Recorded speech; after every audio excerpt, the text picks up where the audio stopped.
update ng bayan. Maasahan anumang panahon. Magandang araw po sa ating lahat. Narito lang pinakuling update sa magiging lagay ng ating panahon sa araw nito at sa mga susunod na araw. Sa kasalukuyan ay dalawang low pressure area ang ating patuloy na minomonitor sa loob at labas ng ating area of responsibility.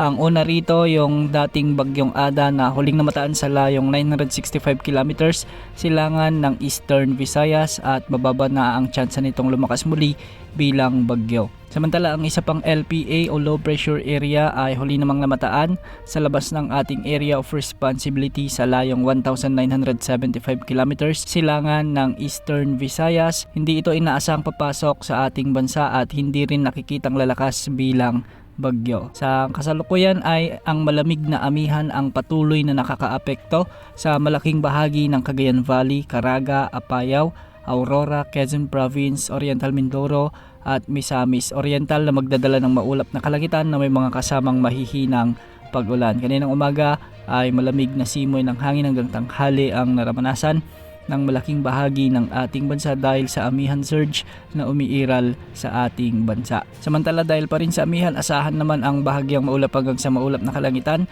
na may mga kalat-kalat na mahihinang pag-ulan sa Metro Manila, nalalabing bahagi ng Luzon, Visayas, Zamboanga Peninsula at sa nalalabing bahagi ng Northern Mindanao. Para naman sa nalalabing bahagi ng Mindanao, localized thunderstorms ang inaasahang weather system na magdadala ng bahagyang maulap hanggang sa maulap na kalangitan na may mga isolated rain showers and thunderstorms. Mag-ingat po dahil posible pa rin ang banta ng mga biglaang pagbaha o pagguho ng lupa lalo na kung may mga umiiral na severe thunderstorms. Para sa lagay ng mga pag-alon sa ating mga karagatan, matataas na pag-alon ang inaasahan pa rin sa silangang karagatang sakop ng Southern Luzon, Visayas at Mindanao. Posibleng umabot hanggang 4.5 meters. Sa northern at eastern section ng Central Luzon, posibleng umabot hanggang 3.7 meters.